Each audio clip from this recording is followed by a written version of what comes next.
On March 12, 2025, the Trump administration dropped a bombshell. They announced a 25% tariff on all steel and aluminum imports from Canada. This aggressive move sent shockwaves through both nations and the global market. Trump, true to form, took to Truth Social, branding Canada a tariff abuser. He threatened further action, hinting at tariffs on Canadian cars and dairy products. This was a clear power play, designed to force Canada's hand and protect American industries. The relationship between the US and Canada, traditionally close allies, had been strained before. However, these tariffs marked a significant escalation in trade tensions. The impact was immediate. Canadian officials reacted with outrage, condemning the move as unjustified and harmful. The Canadian economy, heavily reliant on trade with the US, braced itself for the inevitable fallout. The situation was about more than just steel and aluminum. It was about dominance, about one nation asserting its economic might over another. And for Trump, it was personal. He had long railed against what he saw as unfair trade practices by Canada. Now, he was using the full weight of the US economy to force them to the negotiating table. The world watched with bated breath. Would Canada retaliate? How would this impact the already fragile global economy? One thing was certain, the rules of the game had changed, and the consequences would be far-reaching.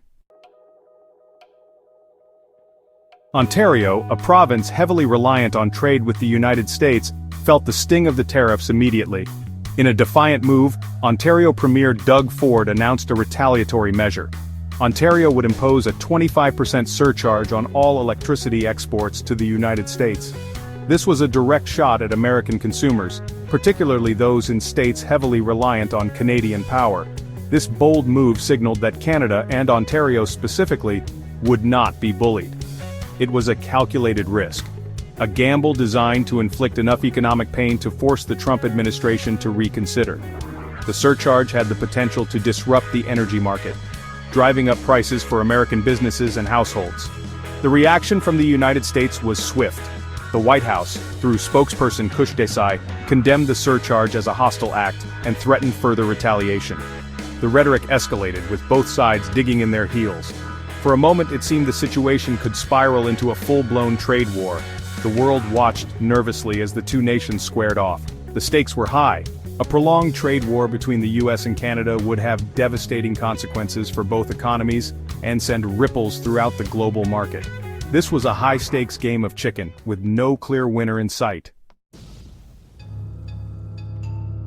The standoff between Ontario and the Trump administration, though tense, proved short-lived. After a series of high-level discussions, a breakthrough emerged. Ontario Premier Doug Ford, following conversations with U.S. Commerce Secretary Howard Lutnick, agreed to suspend the electricity surcharge. The decision, a significant win for the Trump administration, was praised by the White House as a victory for American workers and businesses. The suspension of the surcharge was a clear signal. Ontario, under pressure from the tariffs and the looming threat of further economic retaliation, had blinked. The Trump administration, emboldened by this concession, claimed victory. They argued that their aggressive tactics, using tariffs as a bargaining chip, had yielded the desired result. The decision wasn't without its critics. Some accused Ford of caving under pressure, of prioritizing short-term economic stability over standing up to Trump's bullying tactics. Others, however, saw it as a pragmatic move, a necessary step to prevent further escalation and economic harm. Despite the controversy, one thing was clear: the Trump administration had drawn a line in the sand. They had shown a willingness to use tariffs as a weapon to achieve their economic goals. The world was watching, and the message was unmistakable. Challenge the U.S. on trade, and be prepared to face the consequences.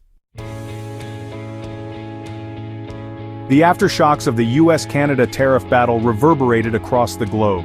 The European Union, a staunch critic of Trump's protectionist policies, announced retaliatory tariffs on $28 billion worth of American goods. China followed suit, slapping new tariffs on U.S. imports and accusing the Trump administration of violating international trade rules. The trade war, once a distant rumble, was now a storm, engulfing the global economy. The economic fallout was immediate. Stock markets around the world tumbled as investors panicked. The S&P 500, a key indicator of the U.S. stock market's health, plummeted nearly 9% from its February high. While U.S. stock futures rose slightly after the announcement of Ontario's backdown, the overall economic outlook remained uncertain. The trade war wasn't just about economics, it was about geopolitical power. Trump's actions had alienated allies and emboldened rivals. Countries like Russia and China saw an opportunity to exploit the divisions within the Western alliance. The global order, already fragile, was teetering on the brink. As the dust settled, one thing was certain. The world had entered a new era of trade uncertainty. The old rules no longer applied. Trump, emboldened by his victory over Ontario, seemed intent on rewriting the rules of global trade, with America's interests first and foremost. Only time would tell what the ultimate cost of this approach would be. Overall, it was definitively a win for Trump. Like and subscribe for more hot news.